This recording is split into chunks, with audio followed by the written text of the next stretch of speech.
Boa noite a todos, aqui quem fala é Thiago Lucena, discípulo do Moré André Klein Rosa, né, estudante de Torá e de Kabbalah, né, e o Moré tem sempre andado conosco todos os dias, né, dedicando a sua vida, o seu tempo, nos ensinamentos da Torá e nas revelações da Kabbalah, e super recomendo o grupo, né, o acesso ao mestre também.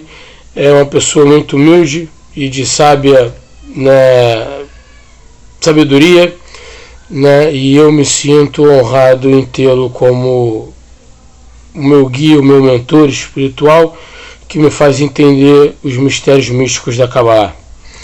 Então, se você ainda não ouviu falar, né, recomendo que assista o canal do Moré no YouTube ou venha participar de uma aula conosco através do Google Meet pelo grupo do WhatsApp.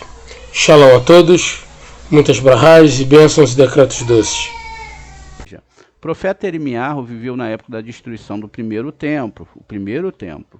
Foi ele em quem avisou muitas profecias, ele que fez muitas profecias que, embora não mudaram a má conduta espiritual do povo de Israel em direção ao Criador, causaria que o rei da Babilônia, Nabucodonosor, que é Nabucodonosor, destruísse Jerusalém e o templo.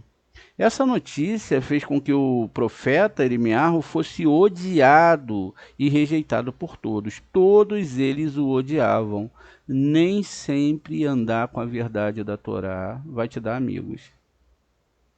Muitas pessoas vão te odiar, destruindo sua própria família. Mas ele não parou e continuou avisando. Mesmo todo mundo odiando, ele não parou. Ele entrou no pátio do templo, ele ficou diante daquela multidão e implorou que mudassem para que não houvesse a destruição do templo. Porém, como o tempo era de paz e tranquilidade, ninguém quis ouvi-lo. Porém, ao insistir que tinha que ter uma mudança, foi levado para a prisão pelos reis de Israel, que o consideravam, veja, um falso profeta e desmoralizador do povo. Na verdade, o que procurava fazer o profeta Irmiarro era reparar o dano que começou quando ele era o rei Shilomon. Como ele disse na profecia acima mencionada, de que Deus estava descontente com o templo, desde o dia que ele foi inaugurado. Portanto, o profeta Irmiarro, que era o rei Shilomon, ou a reencarnação do rei Shilomon, tentou salvar o templo de seu próprio descendente, Nabucodonosor, e a reprovação ao povo por ter caído tão baixo na idolatria, que permitiu, né, ele mesmo permitiu que foram as suas esposas que semearam essa idolatria. Elas semearam lá dentro de Israel porque ele as permitiu. Nesse sentido, a profecia direta do profeta Irmiarro, no 44:5, para os homens, pedindo que ele censurasse as suas esposas por praticarem idolatria. O próprio Jeremias fala sobre isso. Vamos ver aqui.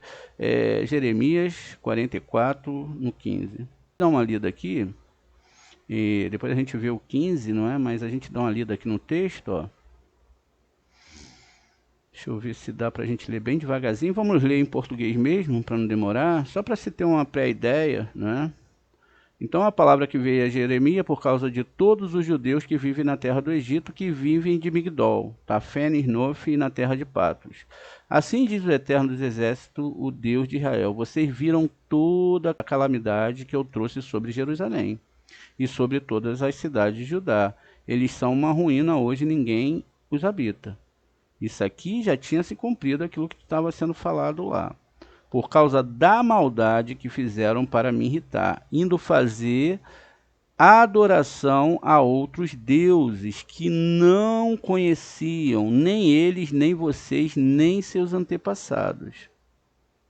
No entanto, persistentemente enviei a vocês todos os meus servos e também os meus profetas para dizer-lhes: rogo-lhes que não façam essa coisa abominável que eu odeio. Mas eles não quiseram ouvir, nem deram ouvidos para se afastarem da sua maldade e não fazerem oferenda aos outros deuses.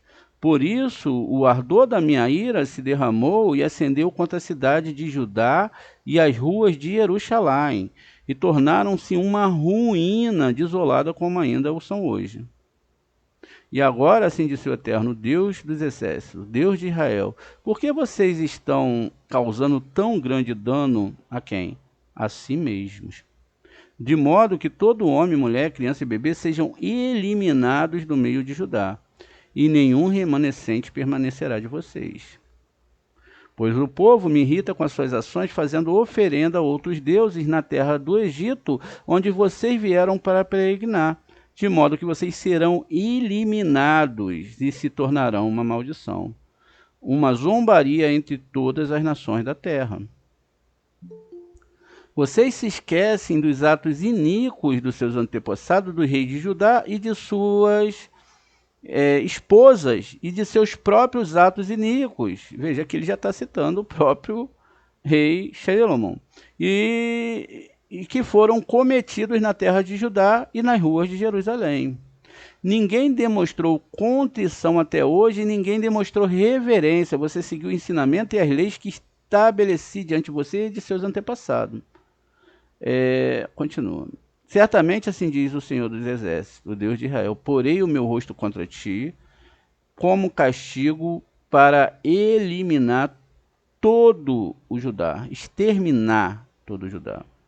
Tomarei o restante de Judá, que virou o rosto para a terra do Egito, para ir e peregrinar lá, e serão totalmente consumidos na terra do Egito. Cairão a espada, serão consumidos pela fome, grandes e pequenos morrerão pela espada e pela fome, e se tornarão uma execração, uma desolação, uma maldição e uma zombaria. Castigarei os que vivem na terra do Egito, como castiguei Jerusalém, com espada, com fome e com peste. Veja, não tem para onde pode se ir para uma coisa dessa. Do restante de Judá, venho peregrinar aqui na terra do Egito, e não estará nenhum sobrevivente, não restará um sobrevivente ou fugitivo para retornar à terra de Judá, embora todos desejem retornar e morar lá. Ninguém retornará, exceto alguns sobreviventes.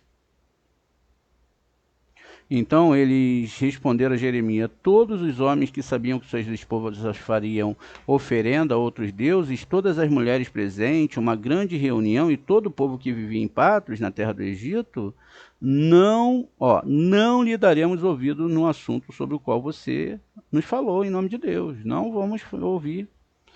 Pelo contrário, faremos tudo o que juramos, fazer oferendas à rainha do céu e derramar-lhe libação como costumávamos fazer, nós e nossos antepassados, nossos reis, nossos oficiais, na cidade de Judá, nas ruas de Jerusalém. Pois então tínhamos bastante o que comer. Veja, pois então não tinha calamidade. Estávamos bem de vida, não sofríamos nenhum infortúnio, como a gente lê lá, quando os que saíram do Egito eles falam para Moshe, não é? Olha, a gente quer voltar para o Egito, lá tínhamos cebolas, batata.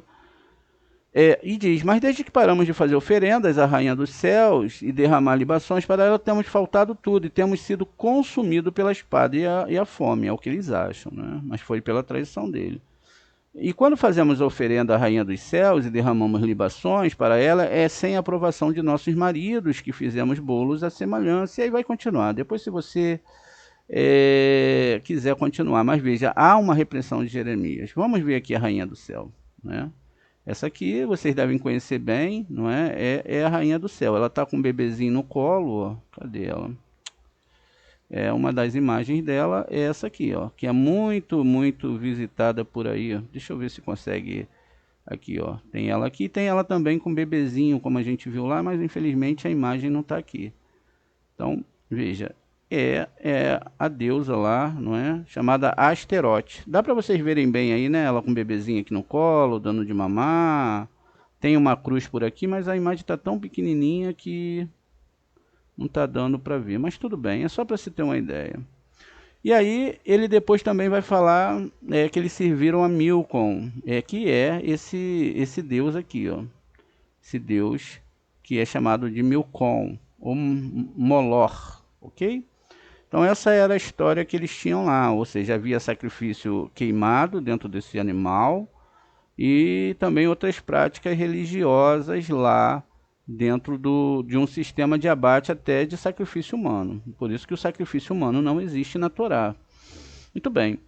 E então ele fez essa profecia direta, né, para os homens, pedindo que censurassem sua esposa para não praticar idolatria. Com isso, é o que o profeta Irmiarro pretendia compensar o fato de que ele não censurou as suas esposas idólatras. Veja, ele está fazendo exatamente o conserto do que ele tinha que fazer, quando ele foi o rei Shilomão.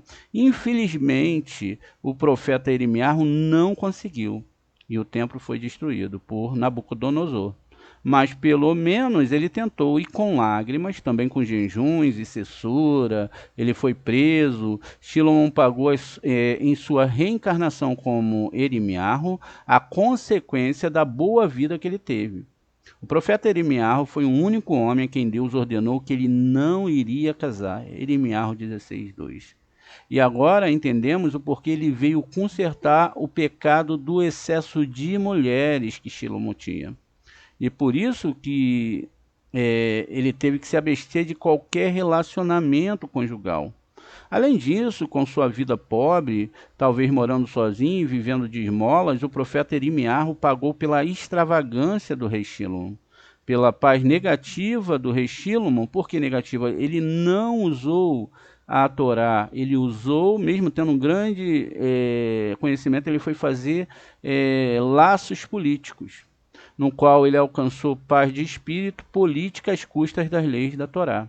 Misturou Torá com política.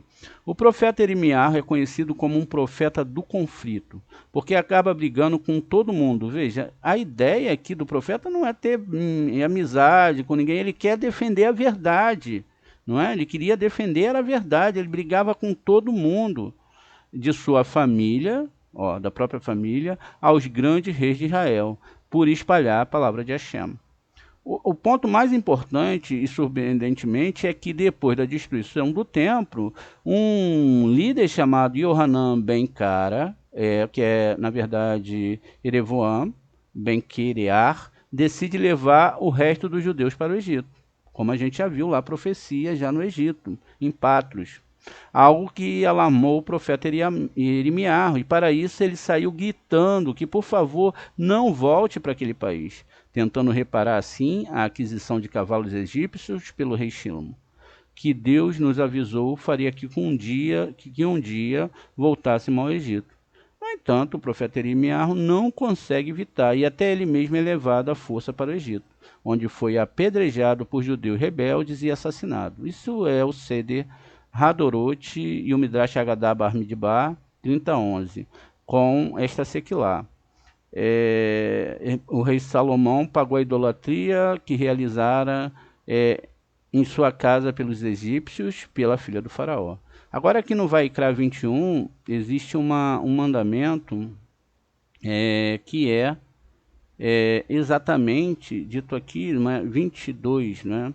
Diz ao povo israelita, ao povo de Israel, qualquer pessoa entre os israelitas ou entre os estrangeiros, até mesmo os estrangeiros, que não era permitido, que ele permitiu, residente em Israel, que der descendência a Moloque, como a gente viu aquele deus, será morto. O povo atirará pedras neles. Então o que acontece? qualquer pessoa que fizer idolatria, permitir idolatria, tiver idolatria na sua casa, seja por amor a um filho, um irmão, uma esposa, ou que se associe com qualquer tipo de idolatria, não pode fazer parte dessa Torá. Isso vai gerar problemas. Veja, ele foi apedrejado, mesmo agora sendo um ótimo profeta para pagar o que ele fez no passado. Por isso que quando nós falamos sobre idolatria, tirar pessoas envolvidas com idolatria, estamos detectando isso, aquilo, e a pessoa não entende, é porque certamente a pessoa está imbuída dessas coisas aí. Trocando a Torá pelo amor humano.